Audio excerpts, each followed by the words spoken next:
Kevin come back.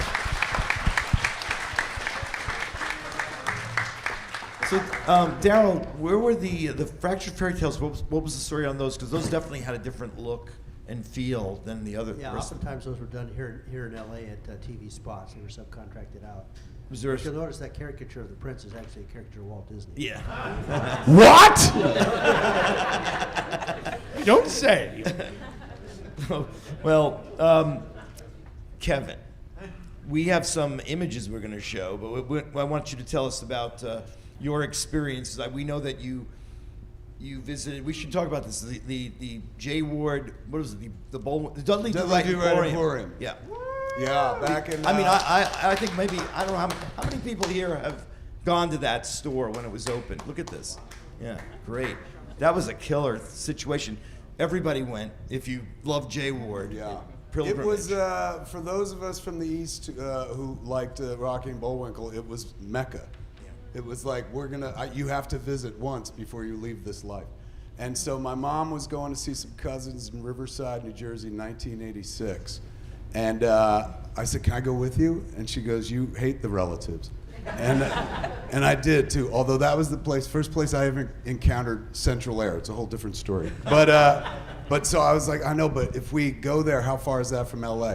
And she's like, it's a couple hours drive.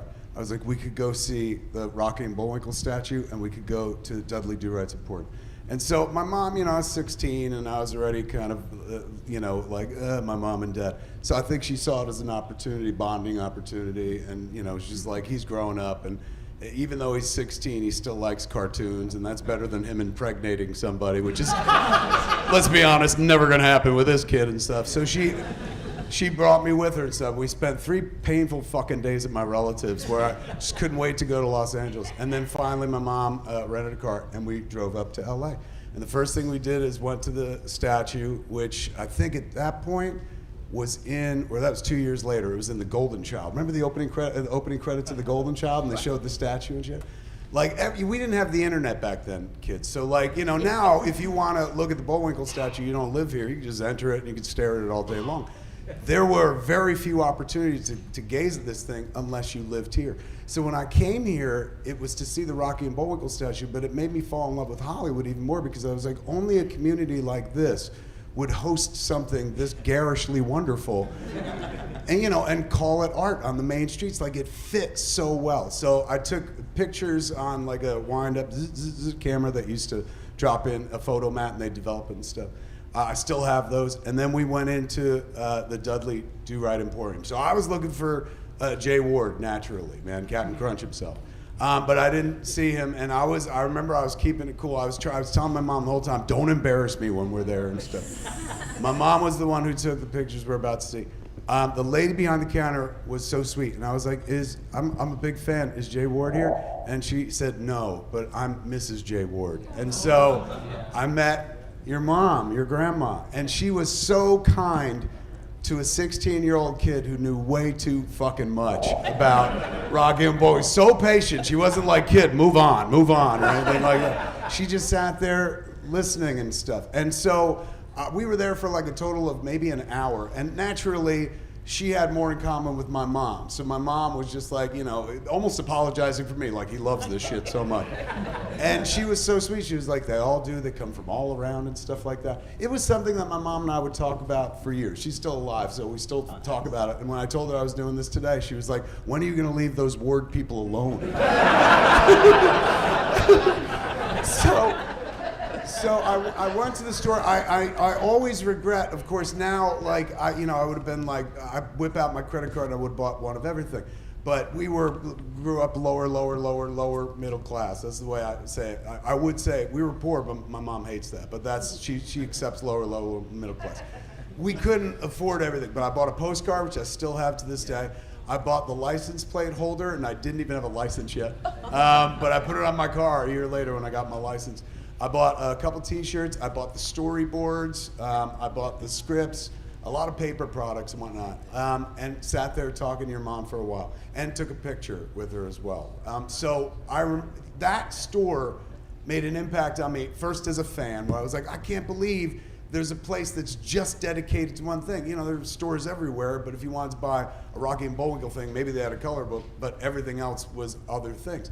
This store was dedicated to my passion, and I was like, that's ingenious. Never thinking one day I can have a store like this. Cut 2 years later, I start making these goofy ass movies.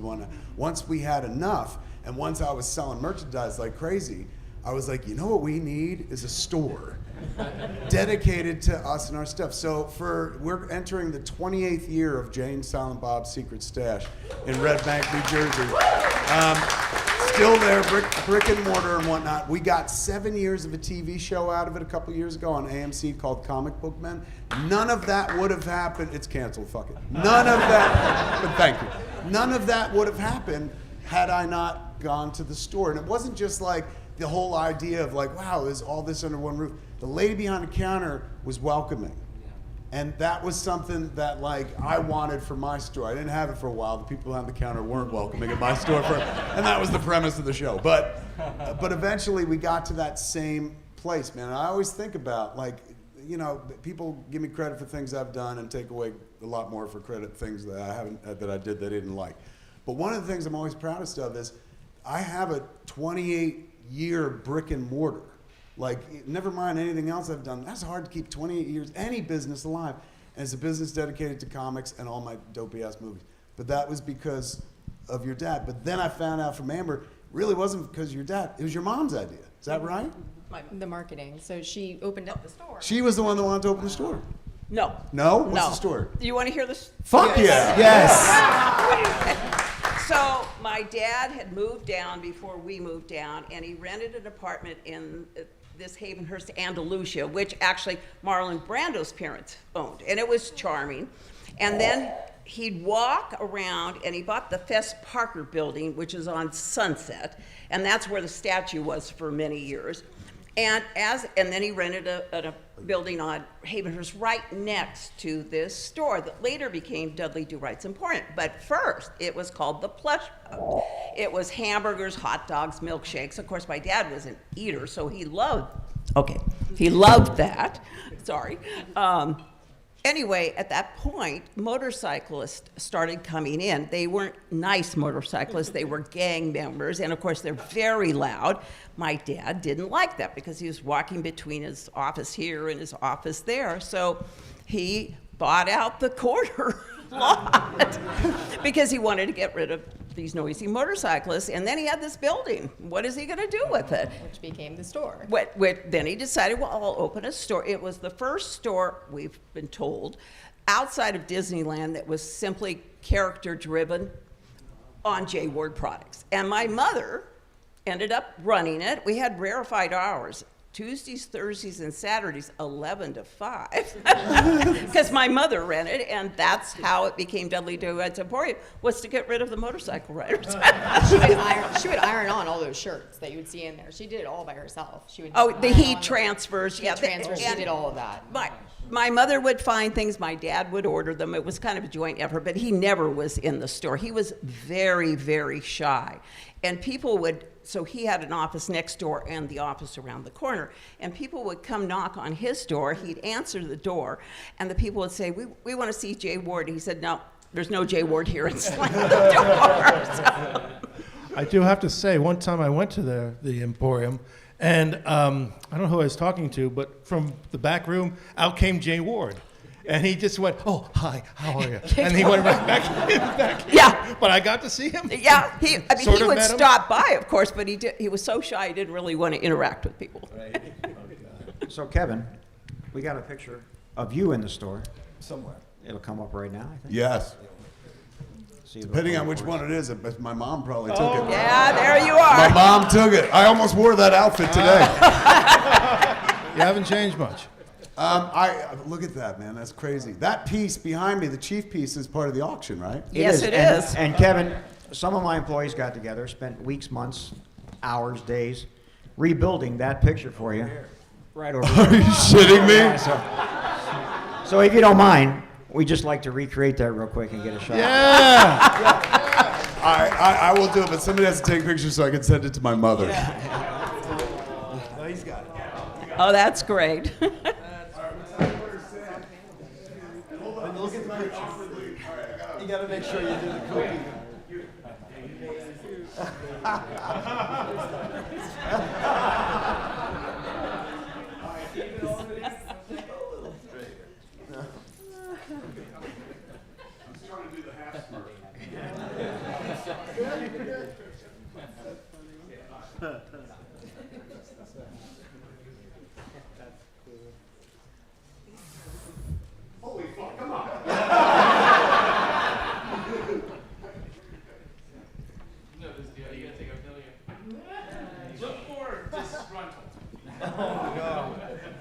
Thank you so much, man. Thank you so much.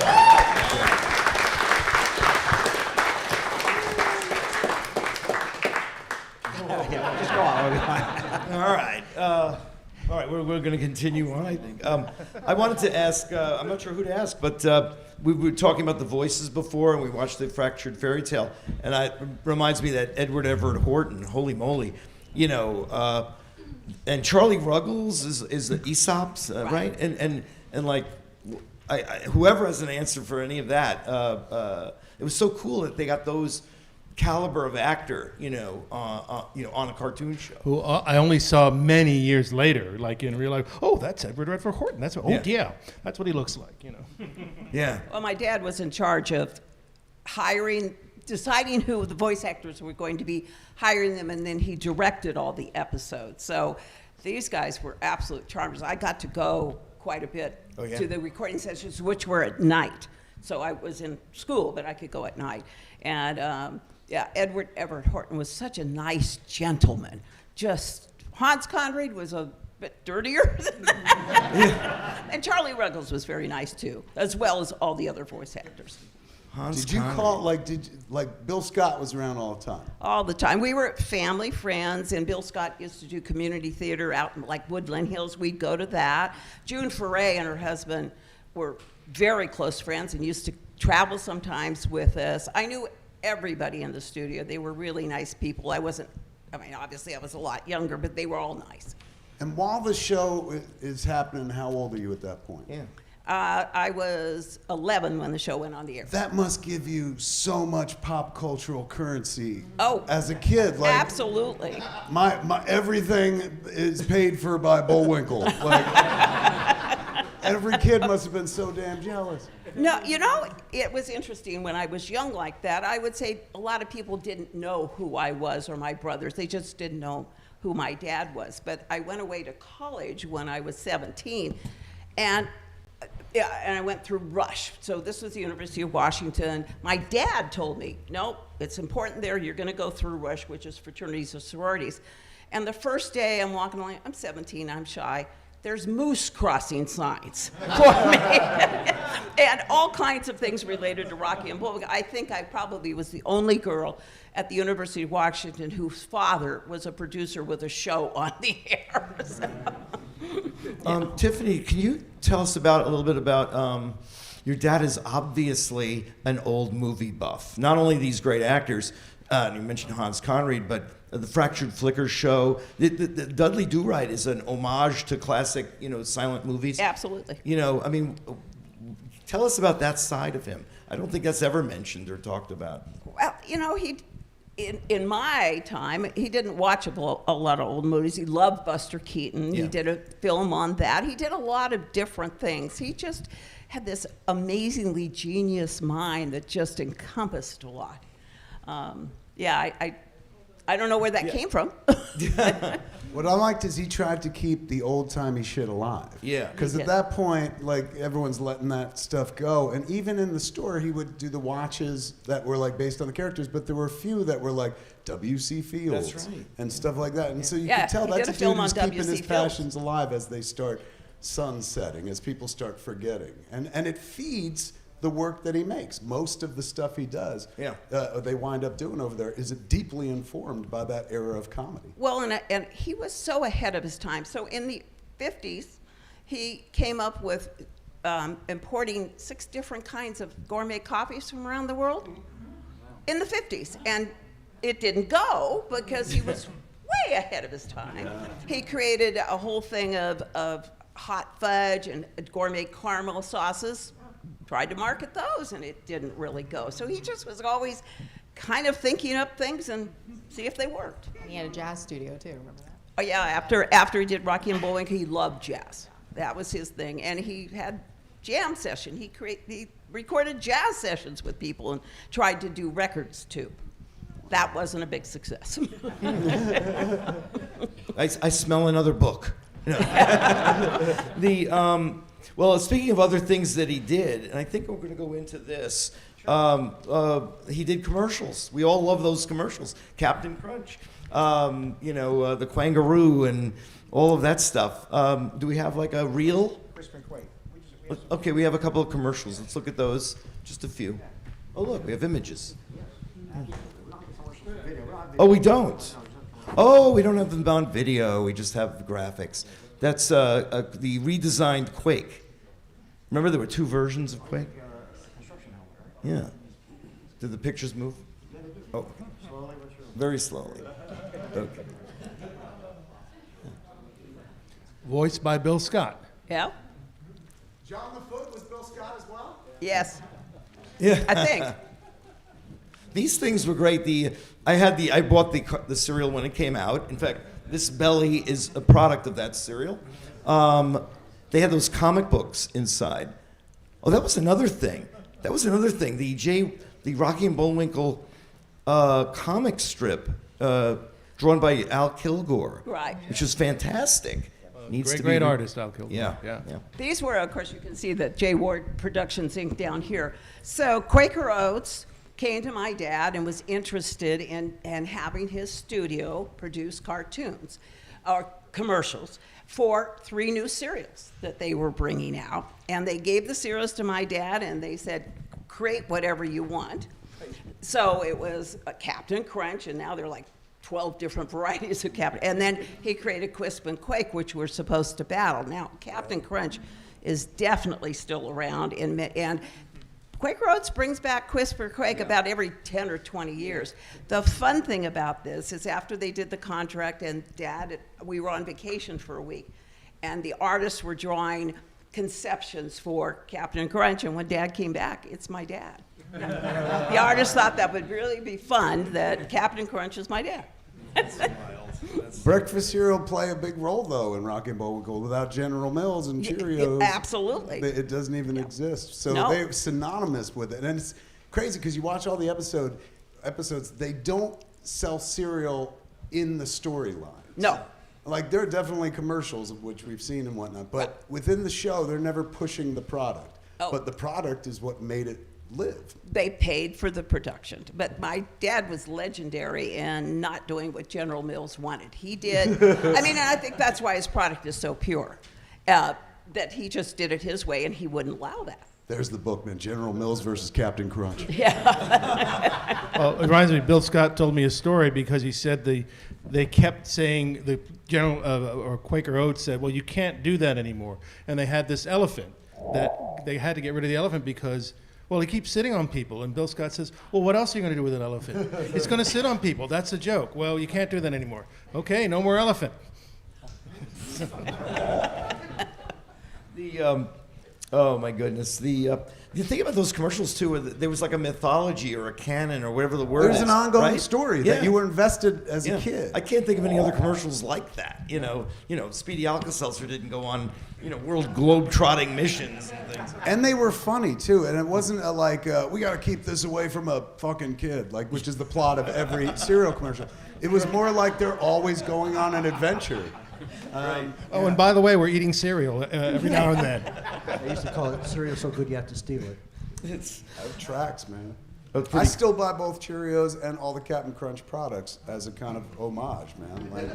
yeah. Without them, we don't get all the joy that I've had from these characters. Yeah, I assume you've seen the Bullwinkle Cheerios commercials, yes? Yeah. Yes? Sure. Yeah. They're on YouTube. Check them out. Yeah. Those are pretty cool.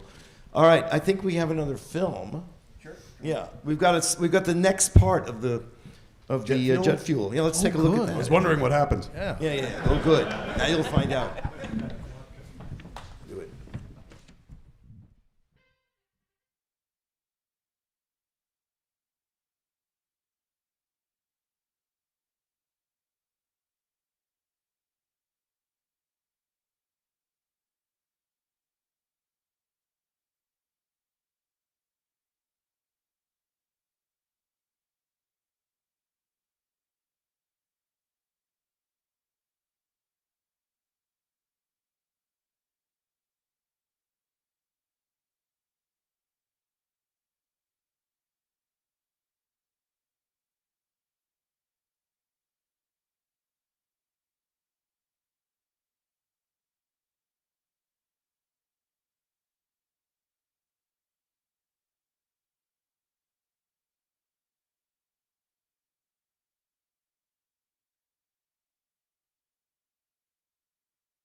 Gidney and Cloyd, of course. I love those characters. What great names, Gidney and Cloyd. I think isn't the story like they were like, what are the worst names on the planet? And they were like Sidney and Floyd, and they were like, all right, we're close. And then they changed Gidney and the Cloyd. letter. Right. So, Tiffany, we're gonna ask you more about the family, the life here. I think we've got some images. I'm not sure if they're gonna come up or not. But Jay Ward is a dad. Well, he was a unique dad. That's actually my dad with Amber. That's me. On the floor. He often liked to lay on the floor and watch TV with a big pillow. And that's Amber and me my and my mother grandmother. and Rick Scazzari, who did a lot of work for us, redesigning and doing work at the Emporium. And that's my dad again with Amber.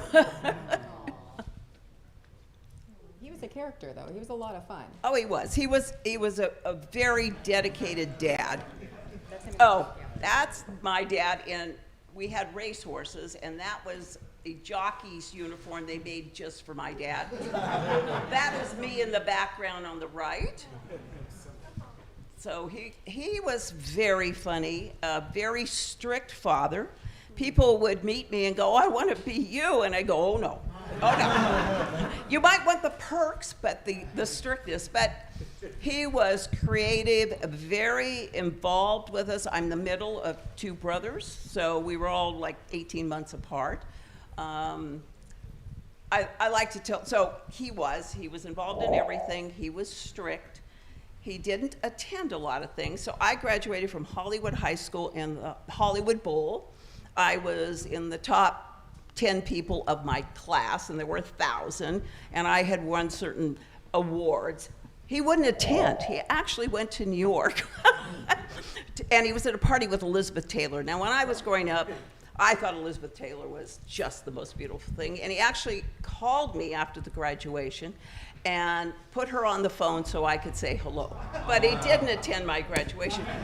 But my best friend and my mother and her parents went to the Coconut Grove that night after graduation. We were all dressed up. We were sat in the front row here, and Jack Jones was performing, and he comes out on stage, kneels down in front of me, and says, your dad sent me to sing a song to you. So that was pretty impressive. And then it was this large restaurant, and out came 10 waiters all dressed in, like black tie. And they all had these silver domes, big things. And they came to the table, and the first dome opened up, and there were 12 long stem roses for myself and my best friend, Claudia. And then the next dome was this big card, and I'm not selling that one, from my dad for my graduation, and he gave me a half of a share. There are only 100 shares in a Broadway play, and it was my dad's and my favorite play on Broadway. So he did exciting things like that, even though he was strict. Do you want to hear another story, or do you want me to? Yeah. You should tell him about the wedding. Right. So I got married in 1969, and the brother of my fiance was an Episcopal minister up in San Jose. So we were able to get the All Saints Church in Beverly Hills, an Episcopal church, to allow him to come down and marry us. I was raised through my father Presbyterian, but Episcopal was great. And then my dad came to me after that, and he said, well, I want monkey grinders and popcorn machines and all this in the church. And I said, they aren't going to let you do that, Dad. So he said, I want nothing to do with your wedding from now on. You have no sense of humor. You and your mother plan it, and I'll be there. So, we did the typical thing. He arranged for us to have, we got married at All Saints Church, and then we were having the reception at the Riviera Country Club out there. And so he had arranged that, but we got a 5-piece band, and we did the food and all that stuff. Well, along comes the wedding day, and my dad was walking me down the aisle, and as we get to the front, the minister says, who gives this woman away? And he says, the big dad does, and everybody cracks up because he calls himself the big dad. And then when we got married and came out of the church, he had one of those 1919 big long Rolls Royces with the glass between the chauffeur and the back of us, and he had all these streamers on the back of this Rolls Royce, just married, all this. So now we're going on our way to the Riviera Country Club, and he's got skywriters in the sky saying, "Congratulations, Tiffany and Pete." So that was pretty exciting, right? And we get to the Riviera, which is a beautiful, beautiful country club, very quaint and archaic. And there is a dummy dressed like my dad that he and the comedy writers did a half an hour routine. My mother said it was the longest receiving line in the world because everybody kept going to the receiving line more times to hear what the dummy said. So it was my mother, the dummy, myself, my new husband. It was very fun. Then in the middle of a normal reception, in comes a choir group of 30 people, a surprise to all of us, right? And they sang songs that the writers had written. This was all a surprise. And then the piece de resistance to me was, I got married June 21st, which is usually cloudy in California. He had arranged for the Goodyear blimp to be my going away vehicle. They had built a platform on the country club for it to pick me up and take us away. I have to say I was very happy it was too cloudy and the blimp couldn't fly because it was cloudy. I don't think I was prepared to get in the Goodyear blimp as my going away vehicle. So these are the surprises that living with Jade Ward were like. I had not a clue. Oh, yes, and instead of a 5-piece combo, we had a full orchestra at the wedding. So it was a strict dad, but he was a lot of fun. And his office was pretty fun, Wasn't- too. Wasn't one of the lines that he said, "Hello, I'm Jay Ward. This is costing me a fortune." Yes, you got it. That was the first line. And I think you should license out the J. Ward wedding as a thing. I would want Actually, one. That would be funny. Yeah. It would be You know, it's weird because you hear that he's shy, but also we seem to do these outrageous things. Like, you remember that we saw that footage of him in Washington? Oh. You know, and he's out. He's not shy. You know, A lot of people have likened to him as the first great showman. Yeah. And how it came about, maybe I'm off script, but tell me no. Okay. No. Is that ABC, where Rocky and his friends started in 1959 for 2 years, Dad kept bugging them to promote the show, and they just didn't. So he created something called Operation Loudmouth, which was this brilliant marketing campaign, and he sent out once a month or once every 2 weeks these hysterical one-sheets and awards and all kinds of things to like 300 to 500 of the most top people in the thing, and it was hysterical to get promotion marketing. So he had the really shy side and he had the great showman side. I mean, he did a film festival at Coney Island and closed off Coney Island. He did. He did statehood for Musylvania. Oh, yeah, he did where statehood. Oh, yeah. He tried to petition, he wanted to buy an island off of Minnesota, between Minnesota and Canada, and he wanted to petition it. So he and Howard Brandy, his publicist, got this like circus van, kind of, and they went around, they had a song made to get all the petitions, and when they actually got enough signatures, he wanted to dress up as Napoleon, and Howard dressed up as Dudley Do-Right, and they actually went to the gates of the White House to give the petition to John F. Kennedy, but it was a bad time because it was also the Cuban. It was the day of the Yeah, so they were escorted off. And Dad just used to say, they're not friendly at the White House because they obviously got turned. They were a little away. busy that day. And he also did we the have statue. we have some stills, I think, from Project. Okay. Yep. Yeah. Kind of looks like That's Captain Crunch. statehood for Musylvania. And that's my dad on the right. And There we that's go. Howard on the right, my dad, and that's the van. They put a calliope, a giant circus calliope on the van, so it played very loudly going through. And that remained in his office in the studio for the longest Yeah, time. we had it for a long time.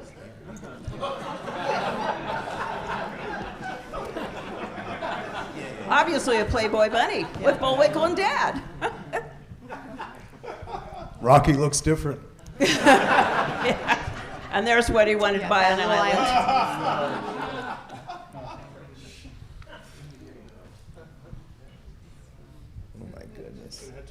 Okay, Amber, are you still doing merchandise? You're carrying it on right now, right? So yeah, Tiffany and I are running the whole shebang pretty much. It's a family-run business, and so we do, original. Try to bring out the original content of the show to everybody, and new shows and licensing rights and merchandise. So that's what we're. Jay Ward, it lives. We're trying. Yeah, It we're trying continues. to. We try. Right, I mean, All, it's always 66 brainstorming. years since the show went on the air, and the fact that you're all here, still enjoying his work, is just makes me so happy, because I'm so proud of what he accomplished, and he did believe. Yeah. It's still funny. It's still hilarious.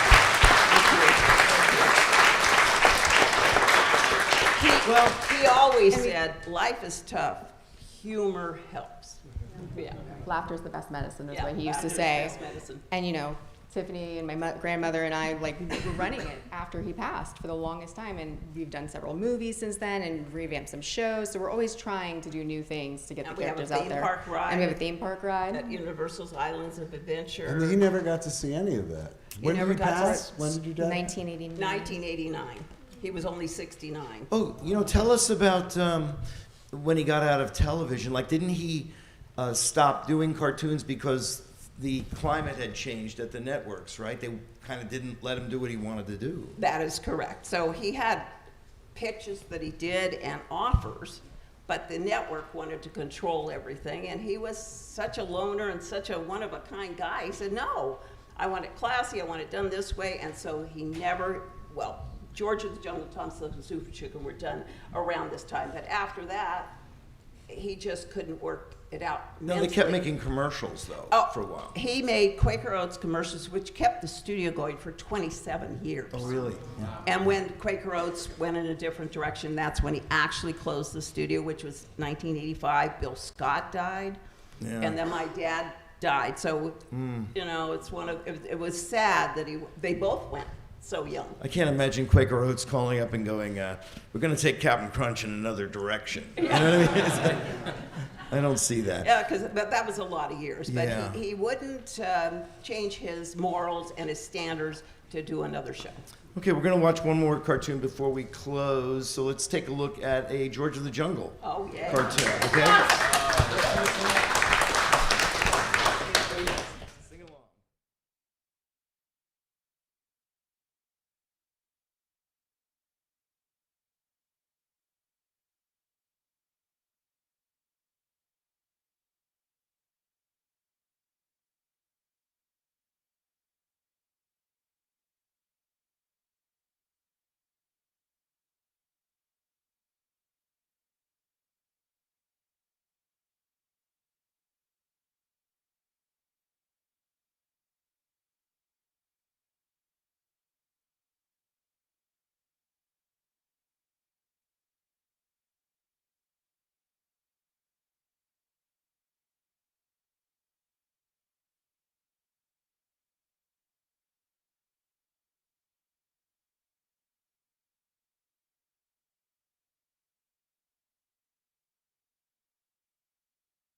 George of the Jungle, and Tom Slick, and Super Chicken, and Rocky and Bullwinkle, and all these great characters. Oh, by the way, Daryl, the opening of George of the Jungle for us who collect animation artwork. No, who did the animation in the background? I can't say who did all of the animation, Yeah. but the opening and the end shots are done by Rod Scribner. Rod who was Scribner, one of the Rob great Clampet's Warner great Brothers. animator. And the design. The design of the backgrounds were Shirley Sylvie for that. Oh, really? Yeah, and in several episodes, the backgrounds were painted by Walt Paraguay. Right, great Disney. That's fantastic. That's our program. We're gonna say thank you to our wonderful panel: Tiffany Ward, Amber Ward, Daryl Van Sitters, Kevin Smith, David Silverman, And Jerry Beck. and me, and Mike Van Eaton. That's our panel.